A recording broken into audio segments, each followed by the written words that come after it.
My daughter-in-law slept with my husband a week before we signed the divorce papers. I pretended I knew nothing. At the meeting, the lawyer handed me a document denying me my rights. I smiled. What I did next left everyone in shock. I'm so glad to have you here.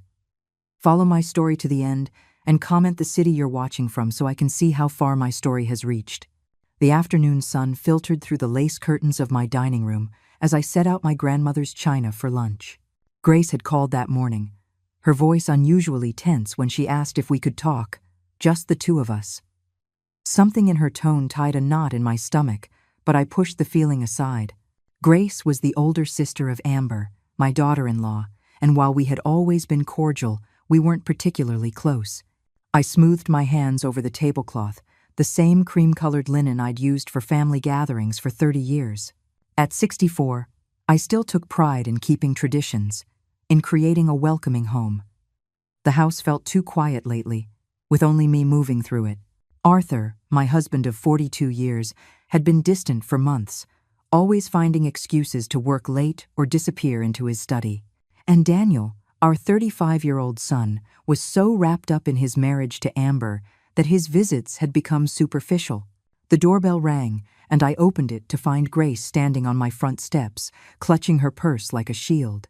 She looked pale, her usually perfect makeup slightly smudged around her eyes, as if she'd been crying. "Eleanor, thank you for seeing me," she said, her voice barely a whisper. "Of course, my dear. Come in, come in." I led her to the dining room, noticing how her hands trembled slightly as she set down her bag. "I made your favorite chicken pot pie, and that lemon meringue pie you raved about at Easter." She managed a weak smile but didn't touch the food I had so carefully prepared. Instead, she stared at her intertwined hands, her knuckles white from the tension. "Grace, what is it? You look like you've seen a ghost." She met my gaze then, and I saw something in her brown eyes that chilled my blood. Hurt, guilt, and underneath it all, a desperate kind of love. "Eleanor, I need to tell you something, and I don't know how to say it without destroying everything." My heart began to pound, but I kept my voice steady. "Whatever it is, we can figure it out together." Grace took a shaky breath, tears welling in her eyes. "It's about Amber and Arthur." The world tilted slightly, but I forced myself to remain still. My hands folded calmly in my lap. "What about them?" "They're having an affair." The words came out in a rush, as if she'd been holding them in for so long they'd built up pressure. "I've known for weeks. I saw them together at that little cafe downtown, the one near Arthur's office. They were holding hands, kissing, acting like lovers. I felt something inside me crack, like ice breaking on a frozen pond, but my voice remained steady. "Are you sure?" Grace nodded miserably. I confronted Amber about it. She didn't even try to deny it. She just laughed and said it was none of my business. "But Eleanor, the things she said about you..." Her voice broke completely then. "What things?" I asked, though a part of me didn't want to know. "She said you were old and boring, that Arthur deserved better. She said once the divorce was final, she would make sure you got as little as possible. She's been planning this, Eleanor. All of it. She married Daniel to get close to the family, to the money. She's been working on Arthur for months." The room spun around me, but I gripped the edge of the table and held on. 42 years of marriage. A son I had raised with love and dedication. A daughter-in-law I had welcomed with open arms. All of it crumbling because of greed and betrayal. "Why are you telling me this?" I whispered. Grace reached across the table and took my hand. "Because it's wrong. Because you have been nothing but good to our family. And you don't deserve this.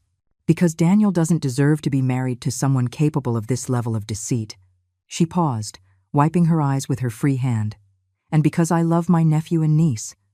And I can't stand by and watch Amber destroy everything good in this family." I looked at our joined hands, mine wrinkled and age-spotted, hers smooth and young. "Does Daniel know?" "No. And I don't know if I should tell him. It would destroy him." I rose slowly, walking to the window that overlooked the garden Arthur and I had planted together in our first years. The roses were in full bloom, their red petals brilliant against the green foliage. Everything looked so normal, so peaceful. But underneath, the roots were rotting. "What are you going to do?" Grace asked from behind me. I turned to her, and something had shifted inside me. The initial shock was giving way to something colder, more calculated. I had spent my entire adult life taking care of others, smoothing over problems, keeping the peace. But this was not something that could be smoothed over. "Nothing," I said calmly. Grace's eyes widened. "Nothing? I'm going to pretend I never heard this conversation. I'm going to smile and play the part of the devoted wife and mother, and I'm going to let them think they are winning. But Eleanor..." "Grace, my dear, some games require patience, and I have been patient for a very long time." I sat back down, pouring myself a cup of coffee with steady hands. "Tell me, does Amber know you're here?" "No, she thinks I'm at work." "Good. It needs to stay that way. Can you do that for me? Can you pretend you never told me this?" Grace nodded slowly. "But what about Daniel? What about their marriage?" I took a sip of coffee, letting the familiar ritual calm my racing thoughts. "Some battles aren't won by charging in with guns blazing, my dear. Sometimes you have to let your enemies believe they've already won." After Grace left, I sat alone in my dining room for a long time, staring at the untouched pie and pot pie. The house felt different now, as if the very walls had shifted. Every family photo on the mantel, every shared memory tied to the furniture and decor, all of it was tainted by the knowledge of what was happening under my own roof. When Arthur came home that night, I was in the kitchen preparing his favorite dinner, beef brisket with potatoes and carrots, the same meal I had made every Thursday for 40 years. "Smells good," he said, not meeting my eyes as he loosened his tie. "Long day at the office?" I asked pleasantly, as if I didn't know he'd likely spent his lunch hour with my daughter-in-law. "The usual." He disappeared upstairs to change, and I continued setting the table, my movements automatic and precise. When he returned, we ate in relative silence, the conversation limited to mundane topics about the weather and household repairs. But I watched him carefully now, noticing things I had overlooked before. The way he checked his phone constantly, the new cologne he had started wearing, the fact that he no longer looked at me when he spoke. 42 years, and I was only now seeing my husband clearly. That night, as I lay beside him in our marriage bed, I stared at the ceiling and made a decision. They wanted to play a game? Fine. But they had no idea who they were playing with. Living with the knowledge of betrayal was like walking on broken glass. Every smile I forced, every pleasant conversation I maintained, cut deeper into my soul. But I persisted, playing my part as the naive wife and mother, all while carefully observing the elaborate deceit unfolding in my own home. 3 days after Grace's revelation, Amber arrived for our usual Sunday dinner. She swept into my kitchen wearing a new designer dress, her blonde hair perfectly styled, her smile as bright and fake as costume jewelry. "Eleanor, you look wonderful," she gushed, embracing me with theatrical warmth. "I love what you've done with the flowers on the table." I returned her hug, noting the expensive perfume clinging to her skin, the same scent I had detected on Arthur's shirts lately. "Thank you, dear. Daniel should be here soon. Would you like some iced tea while we wait?" "That would be lovely." She settled herself at the kitchen island, crossing her legs elegantly. "Actually, I was hoping we could chat a bit, just us girls." My hands remained steady as I poured the tea, though my heart began to race. "Of course, what's on your mind?" Amber took a delicate sip and leaned forward conspiratorially. "I'm worried about you, Eleanor. About you and Arthur." The audacity of it almost took my breath away. Here she was, the architect of my marriage's destruction, pretending to be concerned. "Oh? Why would you be worried?" "Well, you two just seem so distant lately. At family gatherings, there's this tension." She placed her manicured hand over mine in a gesture of false sympathy. "Marriage can be so challenging after so many years. Sometimes the spark just fades." I nodded thoughtfully, as if I were considering her words. "You know, you might be right. We have been going through a difficult time." Amber's eyes lit up with a satisfaction she tried to disguise as concern. "Have you considered therapy? Or maybe it's time to think about what would make you both happiest in the long run. Do you think we should get a divorce?" I asked, my voice carefully neutral. "I'm not saying that," she backtracked quickly. but I could see the excitement under her worried facade. I just think life is too short to stay in an unfulfilling marriage. You deserve to be happy, Eleanor. You deserve someone who appreciates you. The irony was suffocating. That's very thoughtful of you to say. I care about this family, she continued, her voice taking on a practiced sincerity. Daniel would want both his parents to be happy, even if that means being apart. And honestly, you're still such an attractive woman. I'm sure there are plenty of men who would be thrilled to have someone like you. I smiled and nodded, playing the part of the naive older woman being gently guided toward divorce by her caring daughter-in-law. Inside, I was cataloging every word, every gesture, every calculated manipulation. When Daniel arrived, the dynamic shifted immediately. Amber transformed into the doting wife, hanging on his every word, constantly touching his arm, laughing at his jokes with exaggerated delight. But I noticed how her eyes kept darting toward the driveway, waiting for Arthur's car to pull in. Arthur walked into the dining room 20 minutes late, claiming he'd been held up at the office. Amber's cheeks flushed as he kissed my cheek in greeting, and I watched their eyes meet for a moment too long across the table. "Sorry I'm late," Arthur said, taking his usual seat. "Crisis with the Martinez account." "No problem," Daniel replied. "We were just talking about the vacation Amber and I are planning for next month." "Oh, that's right," Arthur said, his attention suddenly sharp. "Where are you thinking of going?" "We haven't decided yet," Amber said, her voice breathier than usual. "Maybe somewhere warm and tropical, a place where we can just escape from everything." The way she looked at Arthur when she said escape made my stomach turn, but I continued cutting my brisket with steady hands, my expression pleasant. "That sounds wonderful," I said. "You young people work so hard, you deserve a break." After dinner, while Daniel and I cleared the plates, Amber and Arthur remained at the table, their conversation low and intimate. I strained to catch snippets of their words. "We can't keep doing this," Amber's voice, urgent and pleading. "Not much longer now," Arthur's reply, reassuring. "Does she suspect anything?" Amber again, worried. "She doesn't know a thing," Arthur, dismissive. "They were wrong. I knew everything."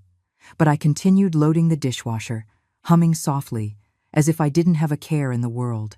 The following week, I made an appointment with my lawyer. Not the family lawyer Arthur and I had used for years, but a sharp woman named Catherine Ward, who specialized in complex divorce cases.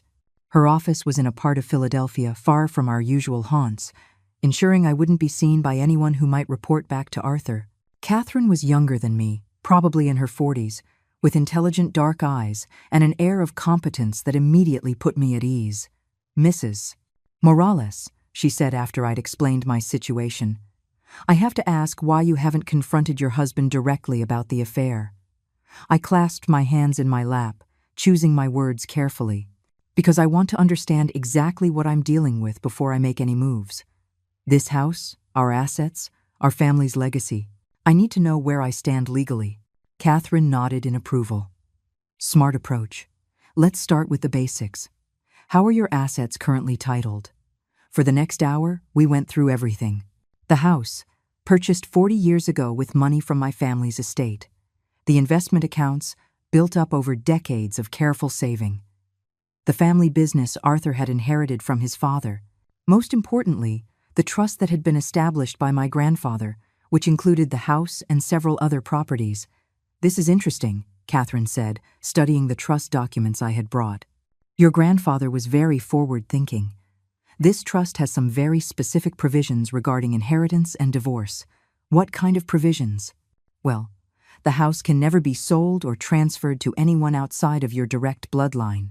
Even if you divorce, your husband would have no claim to it. And there's a clause in here about infidelity that's quite unusual for trusts established in that era." My pulse quickened. "What does it say?" Catherine read from the document. "In the event that a marriage is dissolved due to adultery, the innocent party shall retain all rights to the trust properties, and the offending party shall forfeit any and all claims to assets derived from or connected to said trust." I leaned back in my chair, feeling something like hope stir in my chest for the first time in weeks. "So, if I can prove Arthur's affair, you would retain not only the house, but several other properties and investments that are connected to the trust. Properties that your husband currently believes he has a claim to, and he doesn't know about these provisions? Catherine shook her head. From what you've told me, it sounds like he's operating under the assumption that you would be entitled to half of everything in a standard divorce proceeding. He has no idea about the trust protections. I left Catherine's office feeling lighter than I had in weeks. Arthur and Amber thought they were playing chess, but they didn't even know all the pieces on the board. That night, I watched as Arthur struggled to maintain his facade of the devoted husband. He praised my cooking with forced enthusiasm, asked about my day with manufactured interest, and kissed my forehead goodnight with lips that had been kissing another woman. But I could see the cracks in his performance. The guilt was eating at him, even as his arrogance convinced him he was getting away with it. "Arthur," I said, as we were getting ready for bed, "I've been thinking about what Amber said the other day, about our marriage." He went still, his back to me as he hung up his shirt. "What about it? Maybe she's right. Maybe we should consider our options." He turned then, and I saw a flash of something in his eyes. Relief? Excitement? "Are you saying you want a divorce?" I shrugged, as if the thought didn't break my heart. "I'm saying maybe it's time for both of us to find our happiness, wherever that may lead." Arthur nodded slowly, trying to look solemn while clearly fighting a smile. "If that's what you want, Eleanor, I just want you to be happy. Liar." But I smiled back at him, playing my part in this terrible theater. I want us both to be happy. As I lay in bed that night, listening to Arthur's satisfied breathing beside me, I thought of Amber's triumphant smile, of the expensive dress and perfume she now wore to family dinners, of the way she touched my son's shoulder while planning her escape with his father. They thought they were so clever. They thought they had already won. They had no idea the game was just beginning. The law offices of Sterling and Associates occupied the top floor of a gleaming skyscraper, all marble and mahogany designed to intimidate. I sat in the reception area, my hands folded calmly in my lap, while Arthur paced near the floor-to-ceiling windows, checking his phone every few seconds. He'd been on edge all morning, snapping at me over breakfast and muttering under his breath about getting this over with. Amber had insisted on coming, claiming she wanted to support Daniel during this difficult time for the family. Now she sat next to my son, her hand resting possessively on his thigh as she whispered reassurances in his ear. Daniel looked devastated, his face pale and drawn. He still believed this divorce was a mutual decision, a sad but amicable end to a marriage that had simply run its course. If only he knew the truth.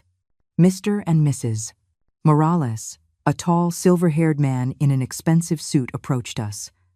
"I'm Richard Sterling. Thank you for coming in today." Arthur had chosen Sterling himself, claiming the man was the best divorce attorney in the city. What Arthur failed to mention was that Sterling was also a longtime friend of his from the golf club, a detail I had uncovered during my own background research. We were led into a conference room dominated by a massive table surrounded by leather chairs. Sterling took his seat at the head, spreading documents across the polished surface with practiced efficiency. Arthur sat to his right, while I took the chair directly opposite them. Daniel and Amber positioned themselves at the far end of the table, close enough to observe but removed from the main proceedings. "Before we begin," Sterling said, his voice carrying the smooth authority of someone used to controlling rooms, "I want to ensure everyone understands that this is intended to be an amicable dissolution. Both parties have expressed a desire to handle this matter with dignity and fairness." I nodded gracefully. "Of course, that's what we both want." Arthur shot me a quick look, likely surprised by my cooperative tone. He had been expecting a fight, arguments, tears. Instead, I had been nothing but reasonable since agreeing to the divorce, which had clearly unsettled him. "Excellent," Sterling continued. "Now, let's review the proposed settlement." He slid a thick binder across the table toward me. "As you'll see, we've attempted to divide the marital assets equitably, taking into consideration the length of the marriage and both parties' contributions." I opened the binder and began to read, my expression neutral even as the words on the page made my blood boil. According to Sterling's proposal, I would receive the small downtown condo we'd bought as an investment 15 years ago, along with half of our joint savings account and a modest monthly alimony payment. Arthur would retain the family home, the business, the vacation properties, and the majority of our investment portfolio. This seems rather one-sided, I said softly, not looking up from the documents. Sterling cleared his throat. I understand your concern, Mrs. Morales, but we have to consider the reality of the situation. Your husband has been the primary earner throughout the marriage, and the business requires continuity of leadership. The house has significant upkeep costs that would be difficult for you to manage on a reduced income. Translation. They thought I was too old, too dependent, too naive to fight for what was rightfully mine. Furthermore, Sterling continued, his tone growing more condescending, there are some complications regarding the house specifically. It seems there may be some irregularities with the original deed and the trust documentation. Until those matters are sorted out, it would be prudent to leave the property in Mr. Morales's name to avoid any legal entanglements. I almost laughed at the sheer audacity of it. They were trying to steal my family's home using fabricated legal complications. I could see Amber sitting up straighter in her chair, likely calculating how soon she could redecorate the master bedroom. I see, I said quietly. And these irregularities, when do you expect them to be resolved? Sterling waved his hand dismissively. These things can take years to sort out. Generational property transfers, trust modifications, it's quite complex. Really, it's better for everyone if we keep things simple. Eleanor. Arthur leaned forward, his voice taking on the patient tone he'd used to explain complex business deals to me for years. I know this isn't easy, but Sterling knows what he's talking about. This way, you won't have to worry about property taxes, maintenance, all those headaches. The condo will be perfect for you, much more manageable. Manageable, as if I were a child who needed to be protected from adult responsibilities. I looked around the table, taking in each face. Sterling, smug and satisfied with his clever manipulation of legal language. Arthur, trying to look sympathetic while barely containing his excitement at getting everything he wanted. Amber, her eyes shining with triumph as she pictured herself as the lady of my family's house. And Daniel, my sweet boy, looking uncomfortable but trusting that his parents were handling things fairly. Well, I said, closing the binder with a soft snap. I suppose you've thought of everything. Sterling smiled, likely thinking he'd won. We've tried to be thorough, yes. Of course, you're welcome to have your own attorney review the documents, but I believe you'll find everything is quite standard for a case like this. A case like this. A devoted wife of 42 years being cast aside so her husband could play house with their son's wife. That won't be necessary, I said, reaching for the pen Sterling offered. Where do I sign? The room went silent. Even Amber looked surprised by my immediate capitulation. Are you sure, Mom? Daniel asked, his voice uncertain. Maybe you should take some time to think about it. I turned to my son, this good man who still believed in fairness and honesty because I had raised him to, and I smiled. Sweetheart, sometimes in life you have to know when to fight and when to accept reality. Your father and I have had a good run, but it's time for us both to start new chapters. Arthur was frowning now, clearly baffled by my easy surrender. He had expected a battle. He had likely prepared arguments and justifications for why he deserved everything. My compliance was making him nervous. You sign here, Sterling said, pointing to a line at the bottom of the final page. And here, and initial here. I signed my name with steady strokes, each letter precisely formed. Eleanor Elizabeth Morales. The same signature I had used on our marriage certificate 42 years ago, back when I believed in forever. There, I said, putting down the pen and looking directly at Arthur. I hope this gives you everything you're looking for. Something flickered in his eyes. Then guilt, perhaps, or a belated recognition of what he was destroying. But the moment passed quickly, replaced by the selfish satisfaction of a man who thought he'd gotten away with betraying his wife. Amber could barely contain herself. She reached over and squeezed Daniel's hand, her voice breathy with excitement. I'm so proud of how you're both handling this with such maturity. It takes real strength to put family first. Family first. The woman who was sleeping with her father-in-law was giving me a lecture on putting family first. Thank you, dear, I said warmly. That means a lot, coming from you. As we prepared to leave, Sterling gathered the signed documents with obvious satisfaction. "I'll file these with the court tomorrow. The divorce should be finalized in 60 days. 60 days until Arthur was free to marry his son's wife. 60 days until Amber thought she would be living in my family's home. 60 days until they discovered that some games have rules the players don't even know exist." Outside the building, Daniel hugged me tightly, his eyes moist with unshed tears. "Mom, are you okay? You seem so calm about all this." I patted his cheek, this boy who looked so much like his father at that age, back when Arthur still had a soul. "I'm fine, sweetheart. Everything is going to work out exactly as it's meant to." Amber appeared beside us, her arms sliding around Daniel's waist in practiced possession. "Your mom is incredibly strong, honey. She's going to be so much happier now." "I'm sure I will," I agreed, meeting her triumphant gaze with a serene smile. "I'm sure we all will be." As they walked away, I could hear Amber's excited chatter about helping me pack, about finding me a nice retirement community where I could make friends my own age, about how much simpler life would be for everyone now. I stood there in the shadow of the skyscraper, watching my husband and daughter-in-law celebrate their victory, and I felt a deep, cold satisfaction settle in my chest. They thought they had won. They thought they had outsmarted the naive, aging woman who had spent 42 years taking care of everyone else. They had no idea that in exactly 60 days, when their divorce was final and they tried to claim their prizes, they would discover that some properties don't belong to husbands or wives, but to bloodlines that stretch back for generations. I walked to my car with steady steps, already thinking about the phone call I needed to make to Catherine Ward. There were preparations to complete, documentation to gather, and a few more moves to make in this chess game they didn't even know they were losing. The real show was about to begin. 2 weeks after I signed the divorce papers, I was tending to my rose garden when I heard the sound of tires crunching on the gravel driveway. Daniel's car pulled in, but something was wrong. Instead of his usual cheerful greeting, he sat behind the wheel for a long moment, his hands gripping the steering wheel as if it were the only thing holding him upright. When he finally emerged, I could see that my son was broken. His normally impeccable appearance was disheveled, his shirt wrinkled, his hair unkempt. But it was his eyes that broke my heart. They had the hollow, devastated look of someone whose world had just collapsed. "Daniel?" I put down my gardening shears and rushed toward him. "Sweetheart, what is it? What's wrong?"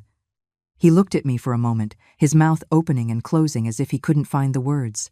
Then his face crumpled, and he collapsed onto my front steps like a puppet whose strings had been cut. "She's been lying to me," he whispered, his voice raw with pain. "This whole time, she's been lying, and—" I sat down next to him, not trusting myself to speak. Part of me wanted to pull him into my arms and tell him everything would be okay. Another part wanted to demand details, to finally have confirmation of what I had known for weeks.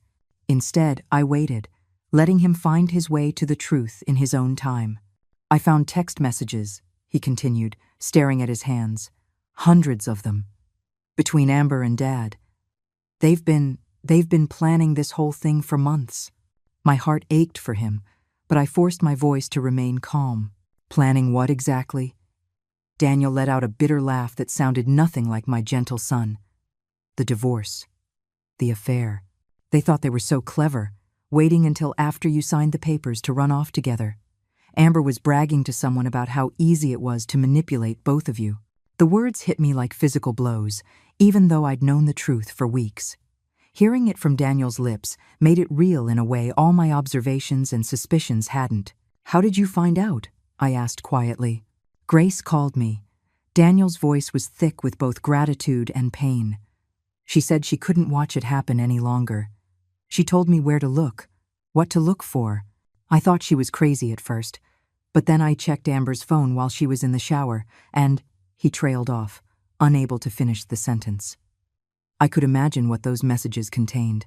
The excitement, the planning, the cruel laughter at the expense of the people they were betraying. "Grace has been trying to warn people for weeks," Daniel went on. "She said she tried to talk to Amber, begged her to stop, but Amber just laughed, said she'd worked too hard to get this close to our family's money to give up now. Money. Of course, it all came back to money. Not love, not a genuine connection. Just a cold calculation of assets and inheritance. "Where is Amber now?" I asked. I confronted her this morning. I showed her the messages I found.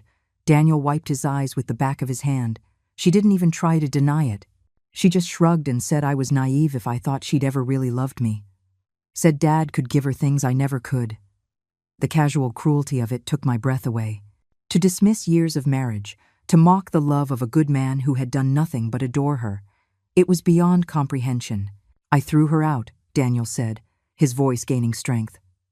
"I told her she had 1 hour to pack her things and get out of our house.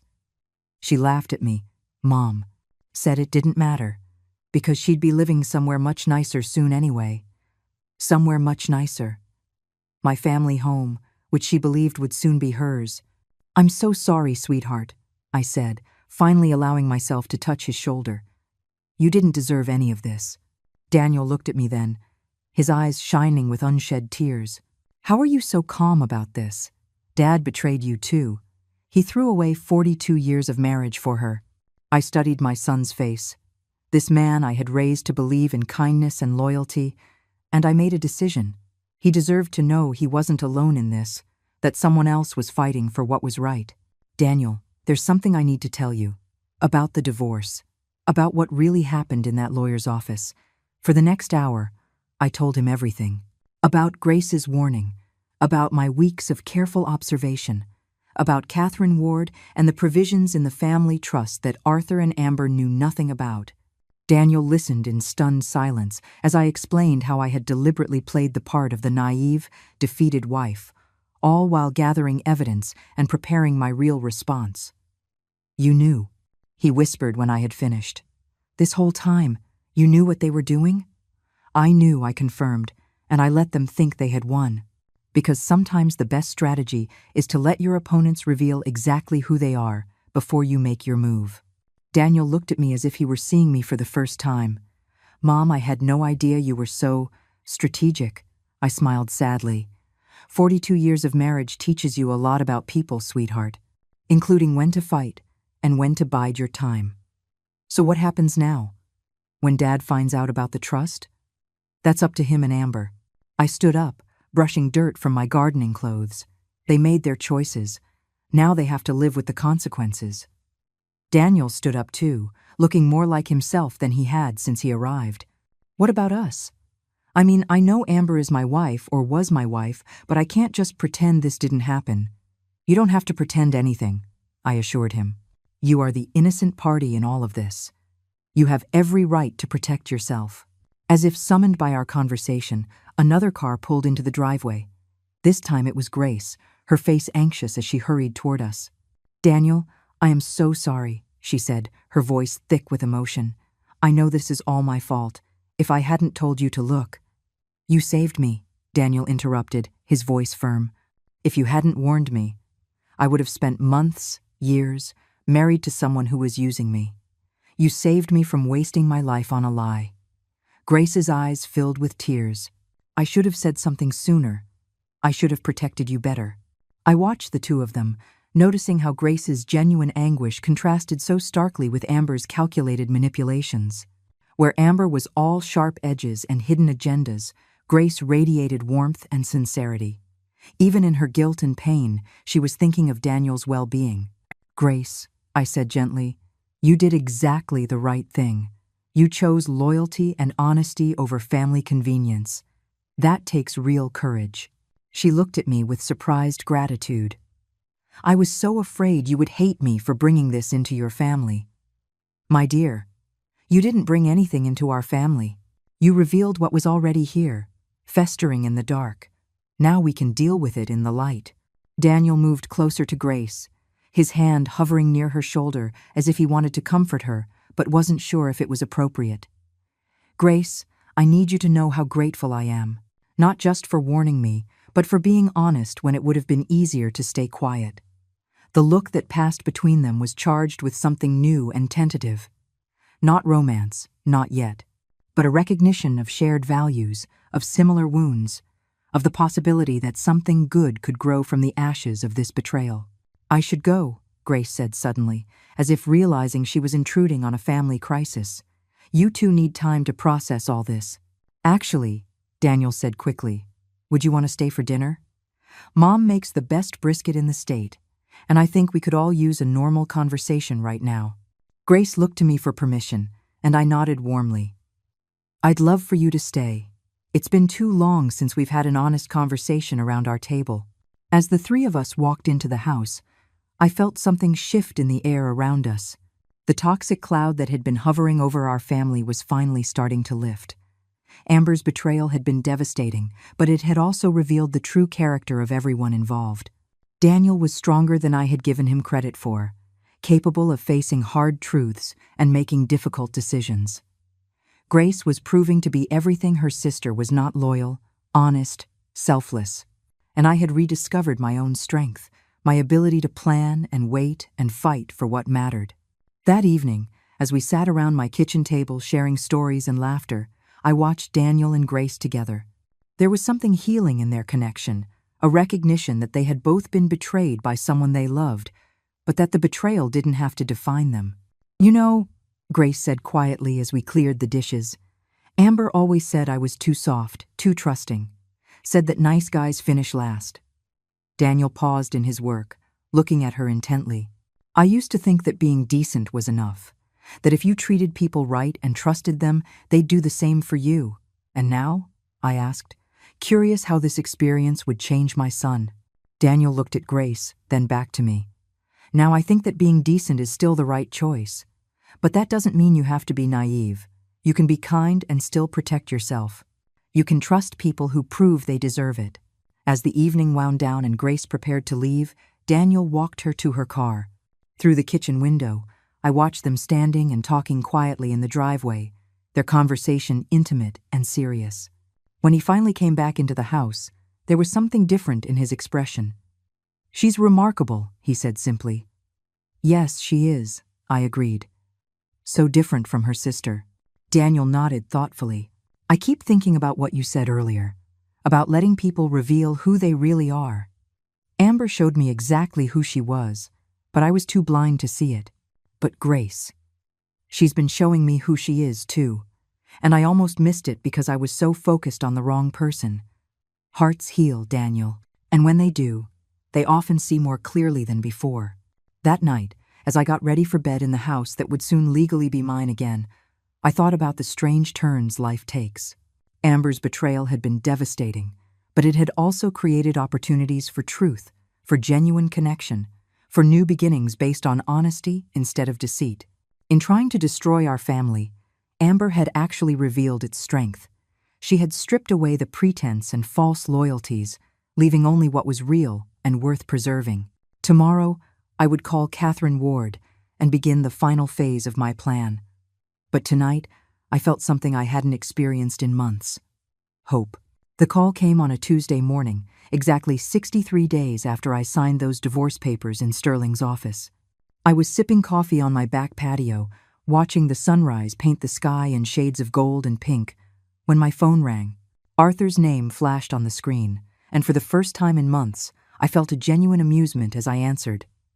Hello, Arthur. Good morning. What the hell have you done? His voice was raw with panic and rage, all pretense of civility gone. I took a leisurely sip of coffee before replying. Good morning to you too. I'm fine, thank you for asking. The weather is lovely today. Don't play games with me, Eleanor. My lawyer called me an hour ago. He says there's a problem with the house, some nonsense about a trust no one ever mentioned before. Oh, that. I kept my voice light, conversational. Yes, I imagine that came as quite a surprise. The silence on the other end stretched long enough to make me wonder if he'd hung up. Then his voice came back, lower and more dangerous than before. You knew. You knew about this trust the whole time, didn't you? Of course I knew. It's my family's trust, Arthur. My grandfather established it to protect our property from exactly this type of situation. This type of situation? His voice cracked with indignation. We're getting a divorce. That's normal, Eleanor. People get divorced every day. I stood up and walked to the edge of the patio, looking out at the garden my grandmother had planted, that my mother had tended, that I had lovingly maintained for 40 years. You're right. People do get divorced every day. but they don't usually commit adultery with their daughter-in-law while plotting to steal their wife's family home. His sharp intake of breath told me he hadn't expected such a direct confrontation. For weeks, I had played the part of the confused, hurt wife. Now, he was hearing from the woman who had been planning his downfall while he was celebrating his cleverness. "How long have you known?" he finally asked. "Long enough," I replied. "Long enough to document everything. Long enough to protect what matters. Long enough to watch you and Amber plan your little future together in my family's home."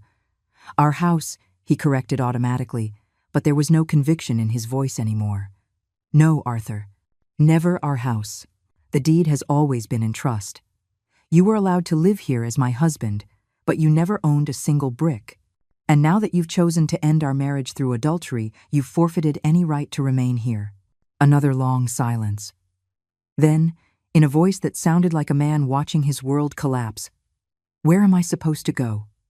The pathetic quality of the question almost made me feel sorry for him. "Almost. I imagine you and Amber will figure it out. You're both so clever, after all.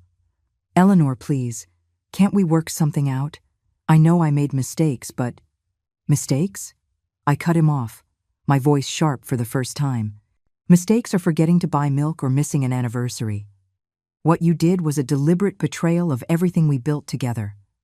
What you did was seduce our son's wife and plot to steal my inheritance. Those aren't mistakes, Arthur. That's who you chose to become." I heard a woman's voice in the background, shrill and demanding. Amber, no doubt wanting to know what was happening to her carefully laid plans. "I have to go," Arthur said, his voice defeated. "But this isn't over." "Yes, it is," I replied calmly. "It's been over for quite some time. You just hadn't realized it yet."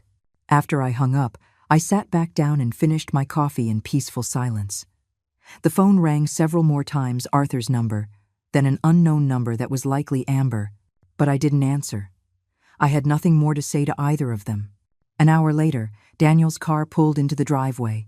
He looked serious but determined as he walked up the patio steps, Grace by his side, holding a manila folder. "Mom, we need to talk," he said without preamble. "Of course. Sit down." Daniel took the chair opposite me, while Grace settled next to him, their proximity speaking to the growing bond between them.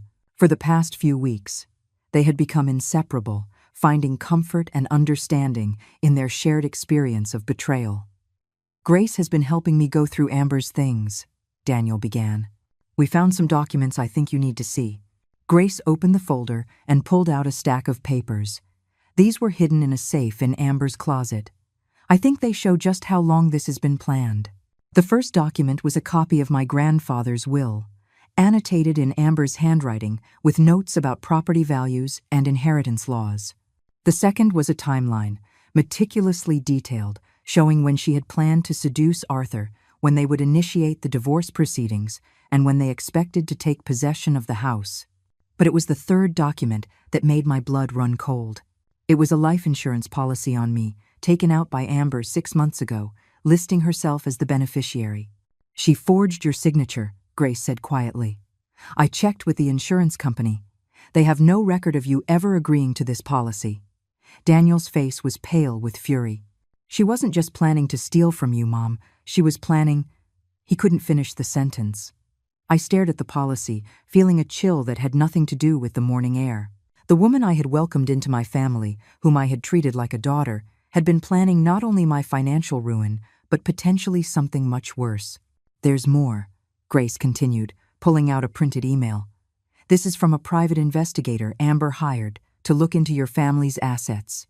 She's been digging into the trust for months, trying to find loopholes. The investigator's report was thorough and chilling. It detailed not only the provisions of the trust, but my daily routines, my medical history, my relationships with neighbors and friends.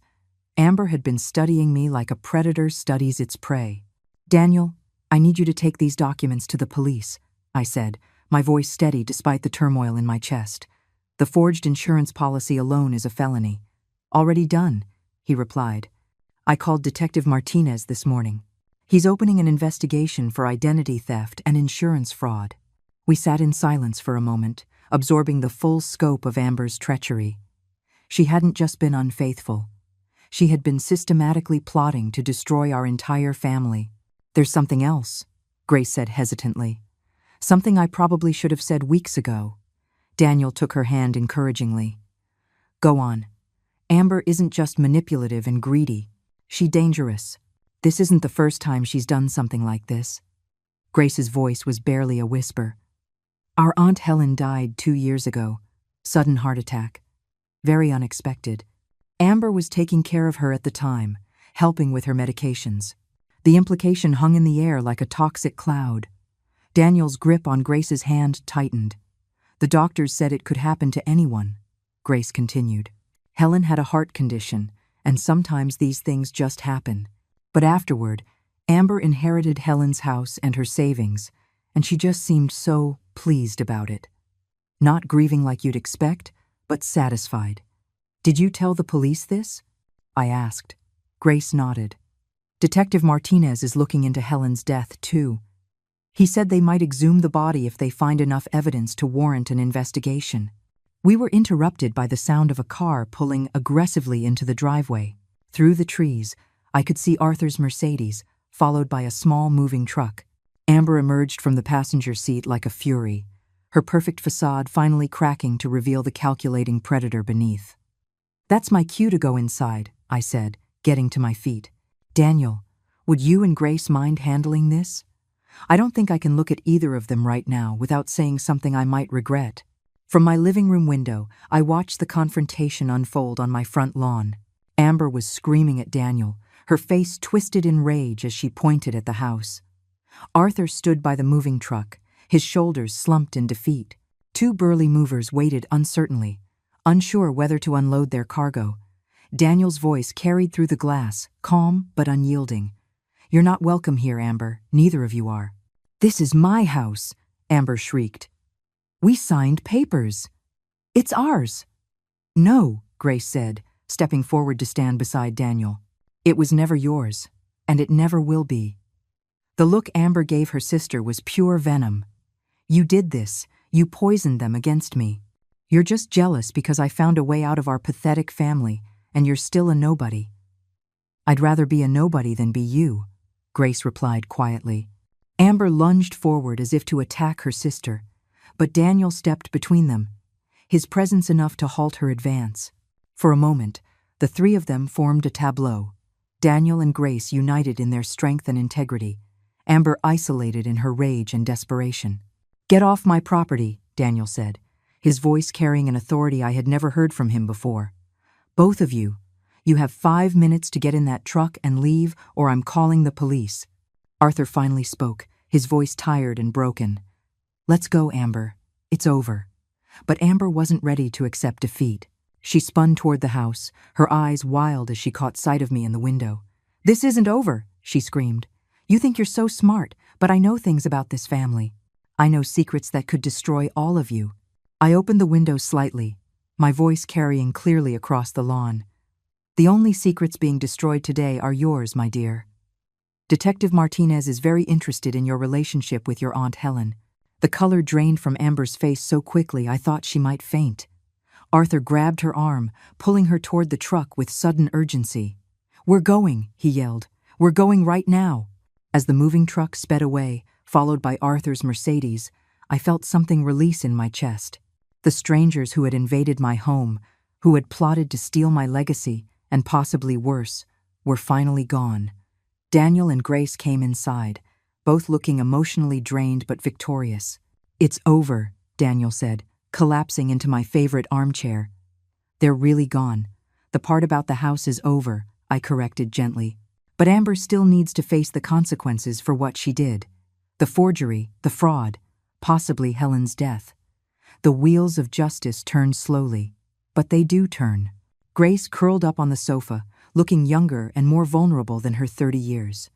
"I keep thinking I should feel sorry for her. She's my sister, after all, but I just can't. She chose this path," I assured her. "Step by step, decision by decision. You don't owe her your pity." As evening fell, the 3 of us made dinner together in my kitchen. It felt like a celebration, though none of us said it explicitly. We were celebrating survival, integrity, and the bonds that truly matter. Watching Daniel and Grace work side by side, I could see something beautiful growing between them. Not the desperate, grasping love that Amber had offered, but something real and lasting, built on mutual respect and shared values. "You know," I said, as we sat down to eat, "this house has seen a lot of history. My grandmother raised 5 children here. My mother survived the Great Depression within these walls. I raised Daniel here. And someday, I hope his children will play in that same backyard." Daniel and Grace exchanged a look that spoke volumes about their future together. "But tonight," I continued, raising my glass of wine, "we celebrate the fact that this house will remain in the hands of people who understand what family really means." As we toasted to new beginnings, I felt the deep satisfaction of a battle well fought and won. Amber and Arthur had tried to destroy everything I held dear, but in the end, they had only succeeded in revealing what was truly precious. 6 months later, I was in my kitchen, preparing for Thanksgiving dinner. The same kitchen where I had entertained Amber's false sympathy and endured her calculated manipulations. But today, the space felt entirely different, warm, honest, filled with genuine laughter and love. Daniel stood at the stove, carefully basting the turkey with the same concentration he'd shown as a boy learning to tie his shoes. Grace sat at the kitchen island, her engagement ring catching the afternoon light as she chopped vegetables for the stuffing. They had announced their engagement a month ago, and seeing them together still filled me with a quiet joy. "Mom, the timer for the sweet potatoes is going off," Daniel called, his sleeves rolled up, an apron protecting his shirt. "I'm on it," Grace said, sliding off her stool with practiced ease. Over the past few months, she had become an integral part of our home's rhythm, helping with the cooking, the garden, and the 1,000 small tasks that make a house a home. The doorbell rang, and I went to answer it, expecting our neighbors, the Gonzaleses, whom I'd invited to join us for dinner. Instead, I found Detective Martinez standing on my porch, his expression serious but not grim. "Mrs. Morales, I hope I'm not interrupting your celebration." "Not at all, Detective. Please, come in. Can I offer you some coffee? We have plenty of food if you'd care to stay for dinner." He followed me into the living room, declining my offer of refreshments. "I wanted to update you on the investigation before the holiday weekend." Daniel and Grace appeared in the doorway, their faces tense with anticipation. "Amber Herrera has been formally charged with insurance fraud, identity theft, and conspiracy to commit fraud," Martinez began. "The district attorney feels confident about securing convictions on all counts." "And Helen?" Grace asked quietly. Martinez's expression grew more somber. "The exhumation revealed traces of digitalis in your aunt's system, levels that would be consistent with intentional poisoning, not an accidental overdose of her heart medication." Grace's hand flew to her mouth. "She really killed her? We are building a case for first-degree murder." Amber's fingerprints were found on the medicine bottles, and we discovered she had been researching the effects of digitalis online for weeks prior to Helen's death. I felt a chill that had nothing to do with the November air. "What about Arthur?" "There's no evidence of his involvement in Helen's death, but he has been charged as an accomplice in the fraud schemes. His cooperation with the investigation will likely result in a reduced sentence." After Martinez left, we sat in the living room, absorbing the news. Justice was finally being served, but it felt hollow in a way. Helen was still gone, Daniel's marriage was still destroyed, and 42 years of my life had still been built on a foundation that crumbled the moment my husband chose betrayal over loyalty. "Are you okay, Mom?" Daniel asked, noticing my silence. I considered the question carefully. "I'm relieved," I said finally. "Relieved that Amber can't hurt anyone else. Relieved that Helen will get justice. But mostly, I'm relieved that we survived this with our integrity intact." Grace reached over and squeezed my hand. "I keep thinking about all the what-ifs. What if I hadn't told you about the affair? What if you hadn't known about the trust? What if Amber had succeeded? But she didn't," Daniel pointed out, "and we are all stronger now because of it." He was right. The past 6 months had tested us in ways I never imagined. But we had emerged more connected, more honest with each other, more aware of what truly mattered. The Gonzaleses arrived shortly after, followed by Catherine Ward and her husband, whom I'd invited after discovering we shared a love for gardening. The dining room filled with conversation and laughter, the kind of genuine warmth that cannot be manufactured or manipulated. As we sat down to dinner, I looked around the table at the faces gathered there. Real friends, chosen family, people who cared for each other without agenda or calculation. This was what Amber had never understood, that true wealth isn't measured in property values or bank accounts, but in the quality of the relationships you build. "Before we eat," I said, standing and raising my glass of wine, "I want to say something." The conversation quieted, all eyes turning to me. This year has been one of the most difficult of my life. I lost a marriage I thought would last forever. I discovered someone I loved was capable of unimaginable betrayal. I learned that my family was under attack from within. I paused, meeting each pair of eyes around the table. But I also learned that I am stronger than I ever imagined. I learned that my son is a man of integrity, who chooses love over revenge. I learned that sometimes the greatest gifts come disguised as losses. I looked directly at Grace, this woman who had had the courage to speak the truth when silence would have been easier. I learned that family isn't just about blood. It's about people who have your back when the world tries to knock you down. People who choose honesty over convenience, loyalty over self-interest. Daniel stood and raised his own glass. To Mom, who taught us that grace under pressure isn't just a saying, it's a way of life. To Eleanor, Catherine added, who proved that patience and planning can overcome any adversary. To new beginnings, Grace said softly. And to the families we choose, as much as the families we are born into. As we clinked glasses, I felt a deep sense of completion. Not because the story was over. Daniel and Grace would be married in the spring. There would be grandchildren eventually. Life would go on with all its joys and challenges, but because I finally understood who I was, separate from being Arthur's wife or Daniel's mother. I was Eleanor Morales, guardian of my family's legacy, protector of what mattered, survivor of betrayal, and architect of my own future. After dinner, as our guests were preparing to leave, Catherine pulled me aside. "Have you thought about what you're going to do with the downtown condo?" she asked. "The one from the divorce settlement?" I smiled. "I'm thinking of turning it into a shelter for women who are rebuilding their lives after divorce. Nothing big or institutional, just a quiet place where someone can stay while they figure out their next chapter."